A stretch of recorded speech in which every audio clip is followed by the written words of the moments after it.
Welcome to the NEI podcast. This is Dr. Sabrina Siegel with the Neuroscience Education Institute. Since its inception in 2000, NEI has distinguished itself from other continuing medical education companies by providing the highest quality, visually engaging, evidence-based, and fair balanced activities designed to help keep you on your A game when it comes to treating patients with psychiatric and neurologic diseases. NEI was founded by award-winning psychiatrist Dr. Steven Stahl, who had the desire to help more patients by helping the professionals who treat them. As most of you know, January is Mental Wellness Month. And today I'm so excited to introduce our guest, Dr. Diamond, who is a leader in protecting mental health in the face of catastrophe and equipping people to perform under pressure. Dr. Dan Diamond is a uniquely qualified leader with over 30 years of international disaster experience. He founded and serves as the director of the nation's first state-affiliated medical disaster response team, and he has responded to a variety of international disasters. Most recently, he responded to the typhoon in the Philippines, and he served as the medical director for Medical Teams International's first response team to Haiti. Following Hurricane Katrina, he played a strategic role as director of the Mass Casualty Triage Unit at the New Orleans Convention Center. Dr. Diamond is a clinical assistant professor at the University of Washington School of Medicine. He is a part-time practicing physician at Multicare Immediate Clinic. He was a member of the editorial board for the primary care companion to the Journal of Clinical Psychiatry. In 2010, the American Red Cross gave him the Real Hero Award, and he also received the Washington State Governor's Award of Excellence for his work in Haiti. In 2014, Dr. Diamond received the President's Volunteer Service Award from President Obama, and he also received the Quality of Care Lifetime Achievement Award, Healthcare Heroes. He has been interviewed on CNN, Larry King Live, and Anderson Cooper. It was a joy and an honor to have him on our podcast. Welcome, Dr. Dan Diamond. Dr. Diamond, would you be able to share with us some of your experiences at some of these disasters, such as Hurricane Katrina, and what was that like? Could you share your experiences with us and some of the lessons that you've learned along the way and how you got involved in this? Thanks, Sabrina. I'm really excited to be here today. I just absolutely love NEI and have been a fan of NEI since the very beginning. So thanks for inviting me to be on the podcast.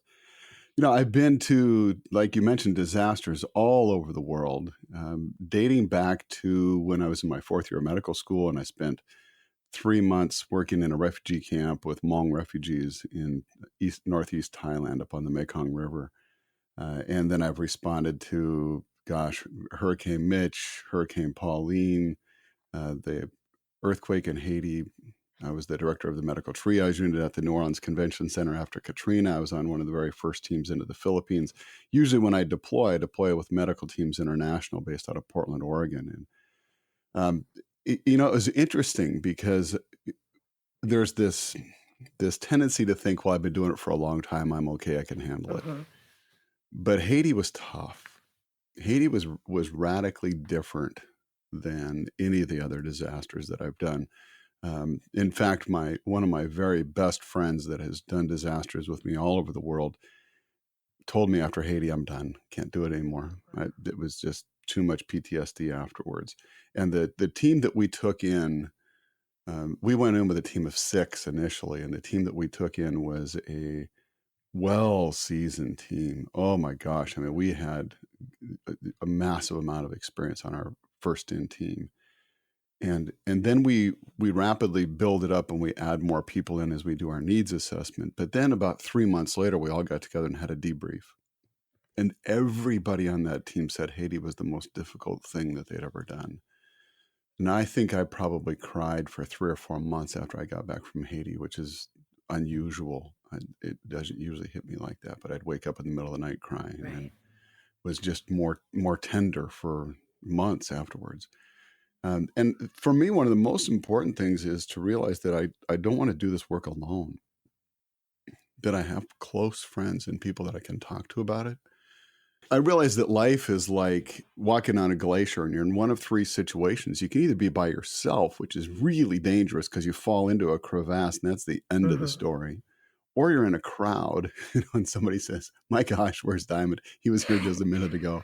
And then they find me and they go, "What are you doing down there, there?" And they got to go get special people and special equipment to get me out of the hole. Mhm. Or I'm roped up.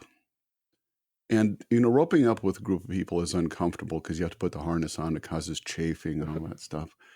But you're much safer walking across the glacier of life if you're roped up.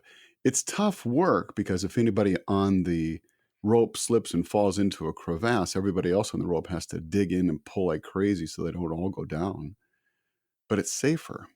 It's also more embarrassing because if I trip or stumble or fall into a crevasse, everybody on my rope knows it immediately.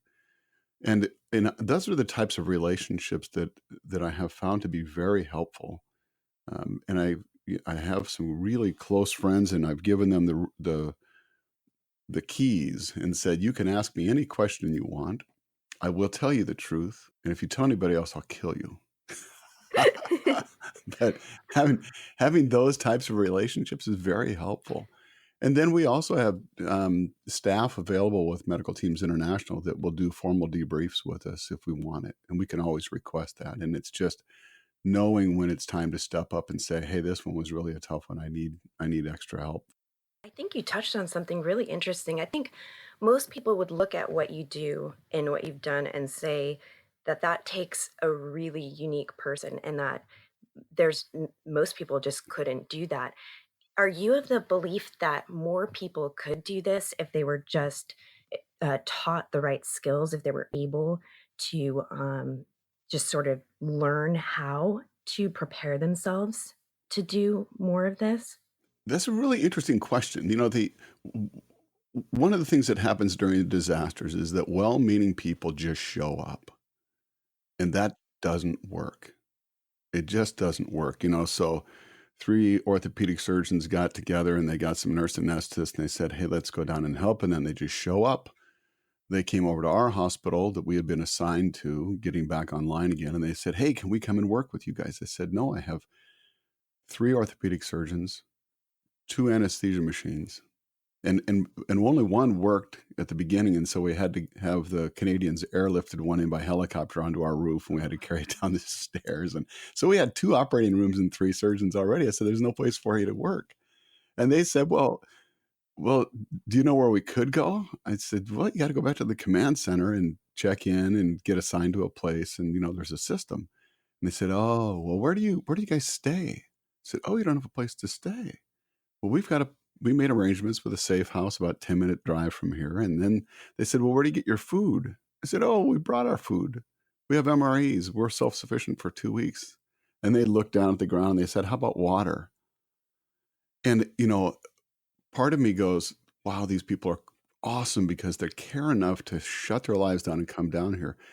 And part of me goes, "Wow, you guys are just more refugees. You need housing, food, and water. You don't have any transportation. You don't have any supply chain. You don't have anything." So um, I wouldn't say just sign up, just show up. Um, but on the other hand, if you look at medicine today, medicine has become a disaster in its own right.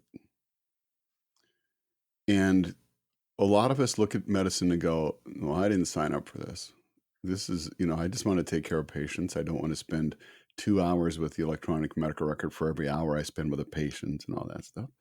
I don't want to do prior authorizations. They've made my life miserable."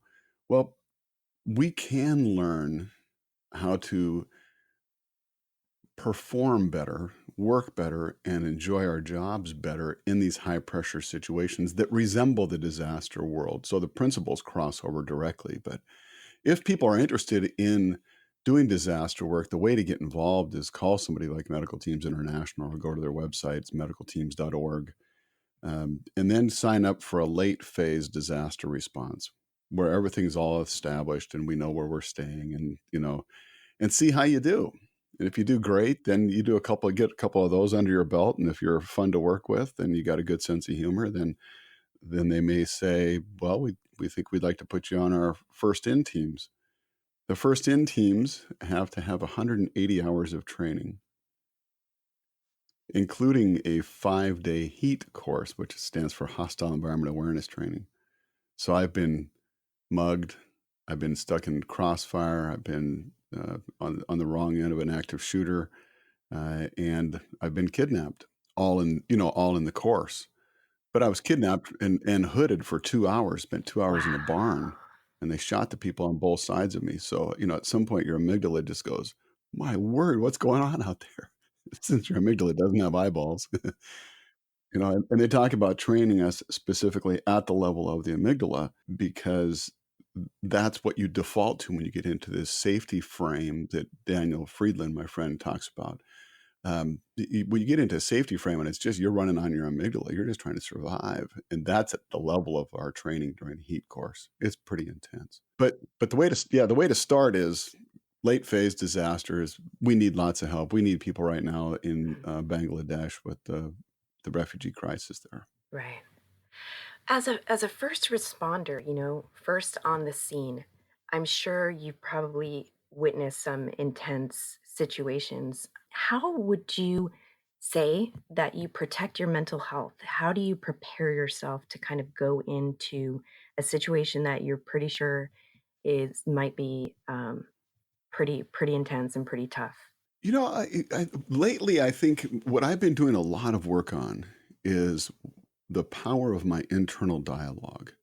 And most of us, it's kind of humorous because most of us don't realize we have an internal dialogue that's constantly going. And if I'm doing a presentation to a big group, and I say, I want to talk about this internal dialogue, and people are looking at me like, I don't have an internal dialogue. And then I say, well, if you're thinking to yourself right now, I don't have an internal dialogue.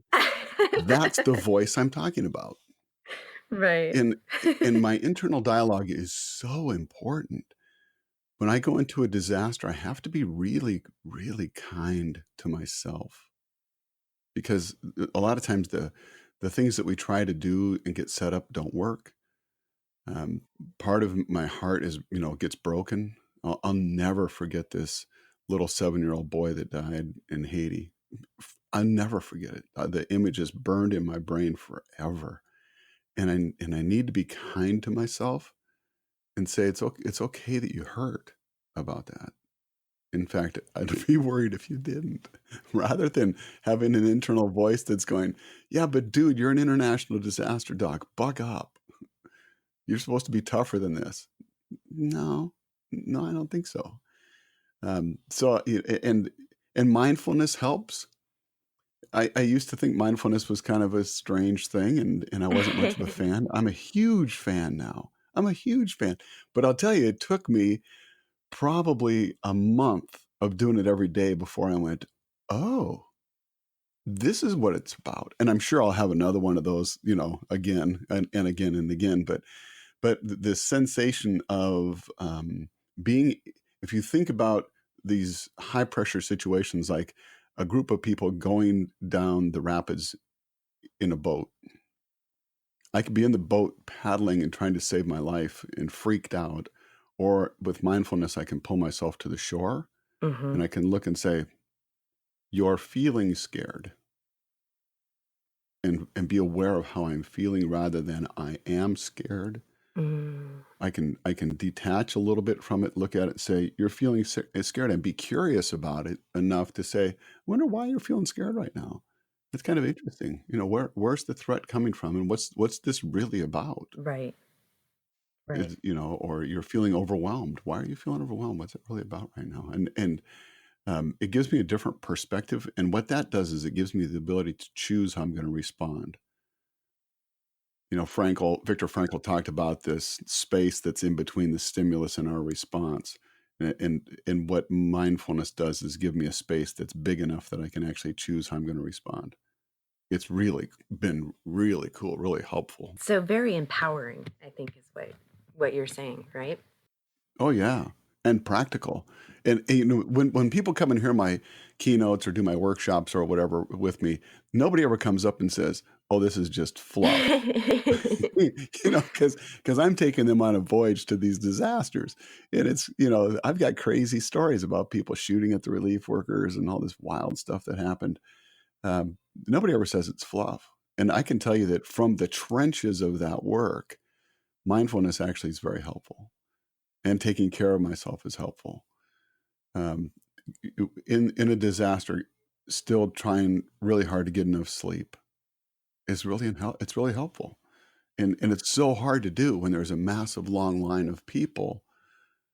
Um, you know, let me tell you a little story about what happened in Haiti because I almost killed my team in Haiti. and Please share. and there is a lesson here. Oh my gosh. So we were assigned to King's Hospital in Port-au-Prince, and it had been condemned right after the earthquake and evacuated. And so we got over there and scoped it all out. And I don't know if you've seen buildings after major earthquakes, but it's like somebody tipped it upside down and then set it back down again. And so all the shelving is tipped over. Everything is just all over the floor in a huge mess. So we had a line of people outside of that hospital with open fractures. And this is probably, 5 or 6 days after the earthquake by the time we were finally able to get there. We had to fly into the different part of the island and because the airports were jammed and all this stuff. So it was about 5 or 6 days after. And there's a line of people with these open fractures, and we're thinking we got to get this place up and going. So we're moving and cleaning and mopping and restocking the shelves and doing all this, getting the extra anesthesia machine and getting everything set up and getting generators running and everything. We're probably seeing patients. We're operating for probably 3 days in, I think, and we had some of the best orthopedic for surgeons in the world working on our team, doing some amazing surgeries from the crack of dawn until dusk. And then we couldn't work at night because there was too much lawlessness. So we would, we'd go home, eat, sleep, come back the next morning, and we were just busting our tails. But rewarding work. Oh, it was awesome. And then one of my staff came up and said, "Hey, Diamond, did you see the crack?" I said, "What crack?" They said, "Well, the crack on the front of the building." Oh, so really, show me the crack. so so she took me down there, and there was the front of the operating suite was cantilevered out, so it stuck out from the front of the building about 15 feet off the ground. Wow. And there was a crack about a half-inch wide that ran right up the side of where this thing was attached to the building. And it wasn't that I didn't know better. I'd been all over the city meeting and networking with all the other relief agencies, and I had seen the fronts of all these buildings that had fallen off. It was like there's proof all around me that this is a really dangerous thing. And there's also nowhere for me to hide because in the incident command structure, because I'm the incident commander, I'm the one that's responsible for safety until I assign somebody else the role of the safety officer. So everybody that knows incident command's they're shaking their head right now, looking at their feet going, "Oh, Diamond." So, we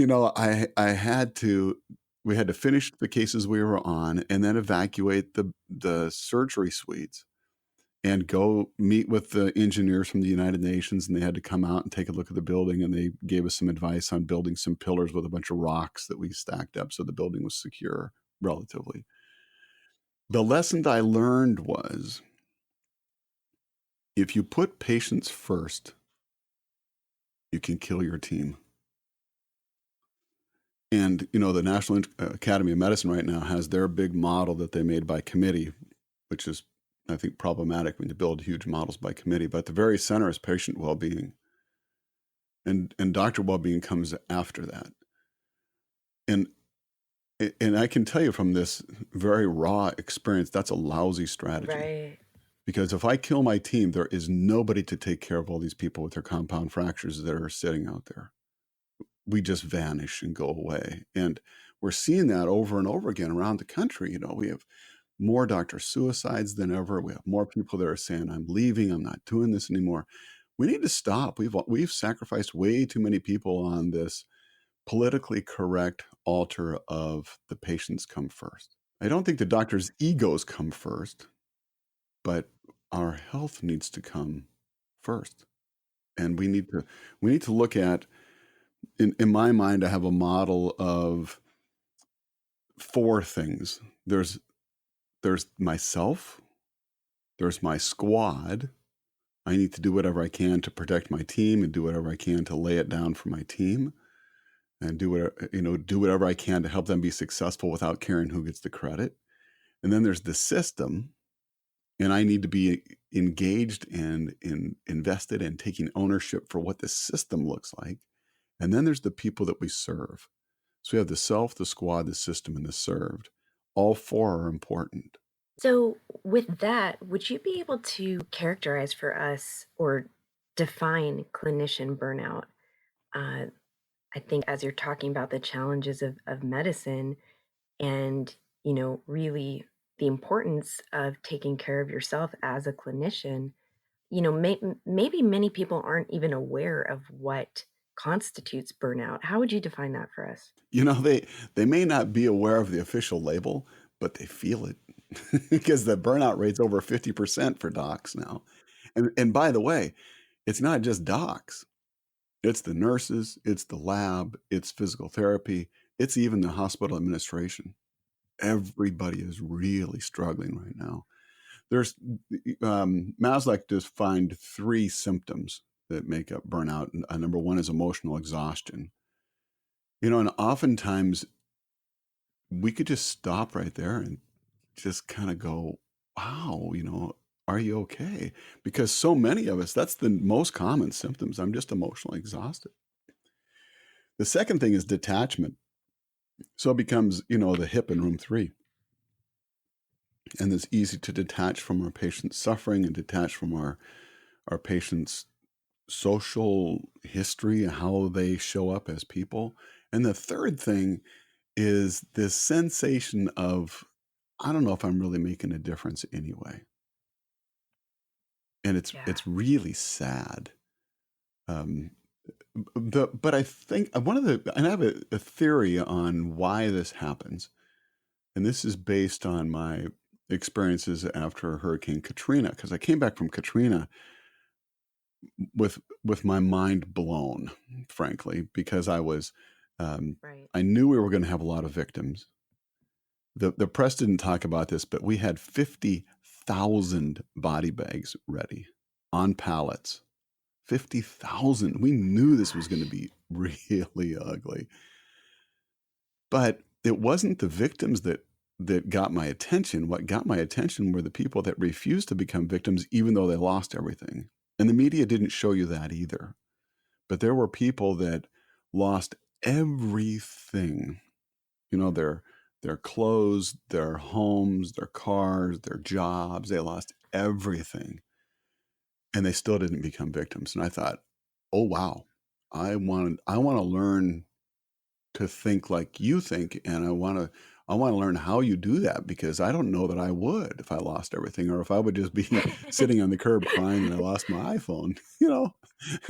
So I really wanted to begin to understand that. So I asked lots of questions, did a lot of reading and a lot of pondering, and I came up with a model that I believe explains this mindset of the thriver and the mindset of the victim. So there's two dimensions. The first dimension is power. So I remember this woman being interviewed by CNN and she's screaming at the reporter, "When is George Bush going to bring me my food?" Yeah, George is not. George is busy right now. But they have back in the 50s, Julian Rotter talked about the external locus of control, that victims believe the power is external to them and stuff happens to them. And gosh, we saw that over and over again. But we also saw these people that said, "I have the power to make a difference."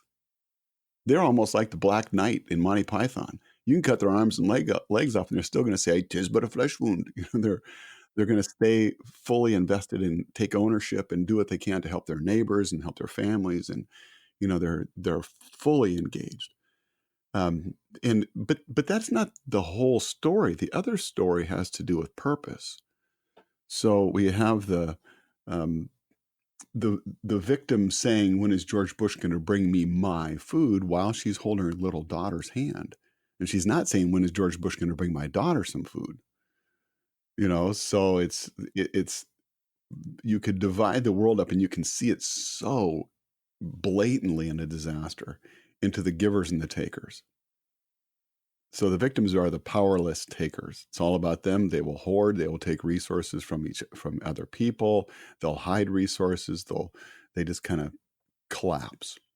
The thrivers, on the other hand, are saying, well, I got the power to make a difference. It's not about me. I got some extra blankets. You want some? Actually, I don't need any of my blankets. You want them? And and then there's, if you start thinking about this as a 2 by 2 grid, on the lower left, you got the victims, the powerless takers.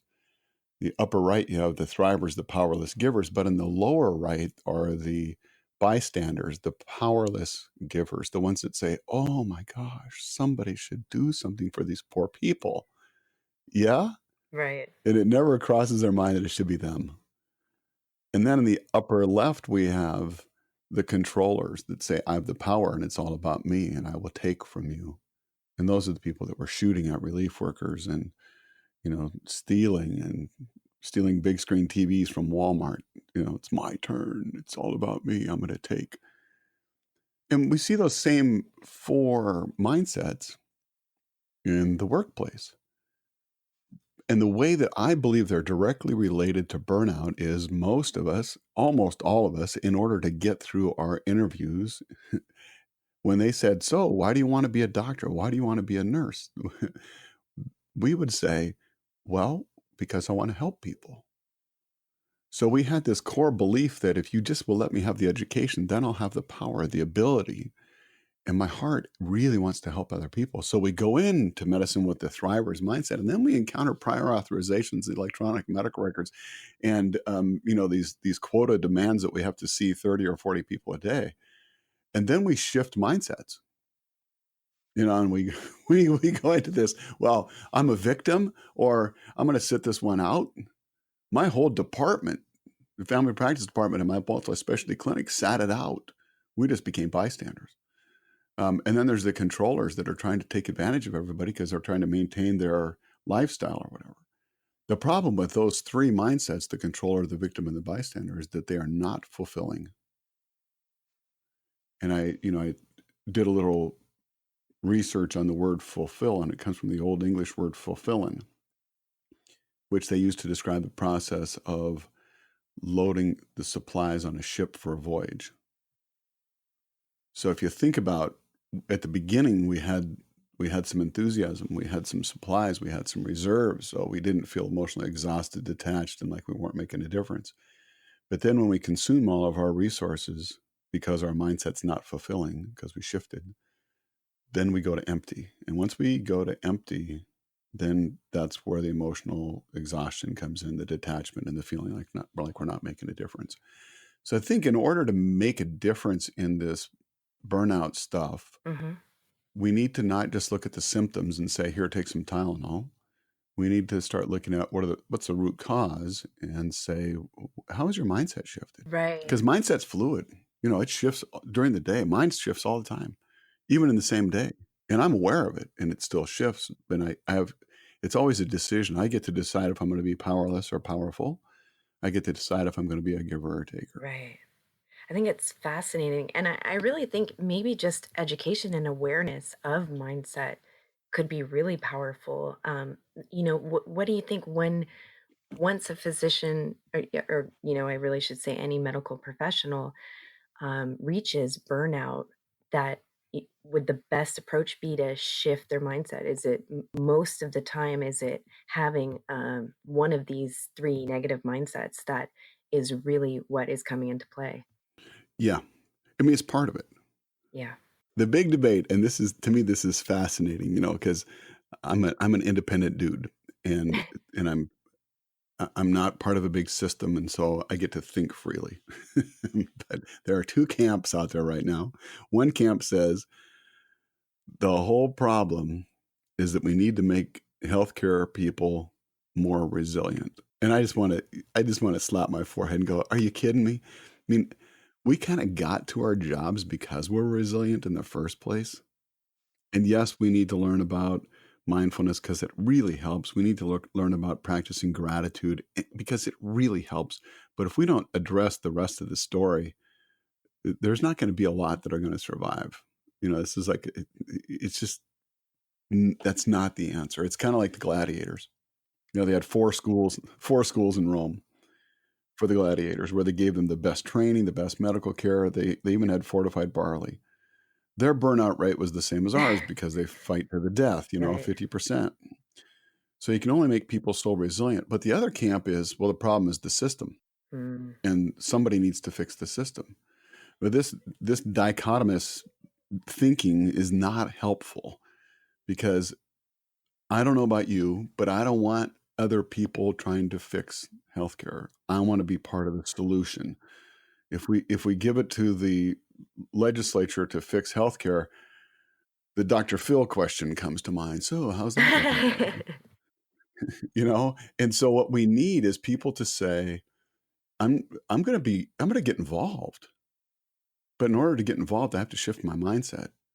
My mindset has to be, I have the power to make a difference. It's not about me. I'm going to roll up my sleeves and not just become engaged, but I'm going to become invested in creating the solution. Right. The and I've written some stuff about this and done some presentations on this. I think that Gallup and Press Ganey are straight up wrong, and it's always fun to throw rocks at the big guys. But I think they have caused us to have a really detrimental conversation, and that is, how do we move our disengaged people to become engaged?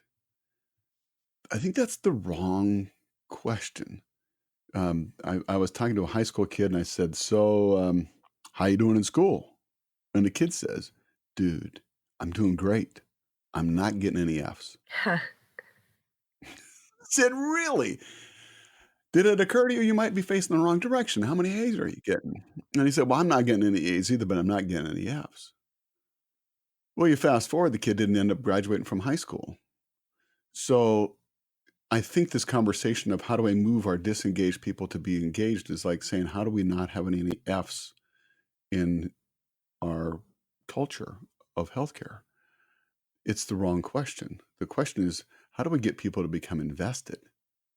Because that's more than being engaged. When you look at engagement surveys, they ask questions like, do you have a best friend at work? Do you have everything you need? Does your boss give you adequate feedback? And I just throw my hands up and go, are you serious? Because when I showed up at Haiti, I didn't have what I need. My best friend won't go with me anymore. And I don't have a boss. So there has to be more to this than engagement and how I feel when I show up. I'm invested. I'm invested in myself. I take care of myself. I'm doing mindfulness and gratitude and exercising and eating well and taking good care of myself. I'm invested in my team, and I'll do anything I can to help them be successful. And again, I don't care who gets the credit. And then I rally my team to be invested in the teams around us with this attitude of, we don't care who gets the credit. It's just really fun to watch other people succeed. And then, do I challenge myself to go one step further and say, I own it? So when it doesn't go well, and somebody says, whose fault is this? I'm eager to raise my hand and say, that'd be my fault. I'm the one. I own this. And I'm not done. And I'm not giving up. And you can't stop me, because I have the ability to choose how I'm going to respond. And it's not about me. So I'm not done. But yes, I own it. Then we can shift the system. But we need 10%. There's this great study that showed that if you can shift the culture by 10%, you can shift an organization's culture. I mean, it only takes 10% of the culture to shift the culture. They have to be a committed minority. And there's plenty of examples, like, civil rights didn't shift until we got 10% of the population that said, Right. we're ready. We want to do this. If you think about what's happening with gender equality and the LGBTQ movement, it's, you get about 10% of the population, you can shift the culture. We need 10% of the healthcare population to say, I own it. I'm in. I'll do whatever it takes. I'll roll my sleeves up. I'm in. Absolutely. I completely agree. Thanks for joining us for part 1 of this interview with Dr. Dan Diamond on Mental Wellness Month. Join us next time for part 2. Stay tuned. This episode has been brought to you by NEI Synapse. Are you a clinician treating patients with mental health disorders who wants to use evidence-based science to improve your patient's care? Then this meeting is the one for you. The expanded 2019 NEI Synapse will bring you the newest science-based treatments that you can take home to improve your patients' outcomes. Experience incomparable faculty presenters who who will share their unique experiences and offer key clinical applicable insights on the latest in mental health care, bringing your knowledge up to date in the field of psychopharmacology. Register now. Seats are filling fast.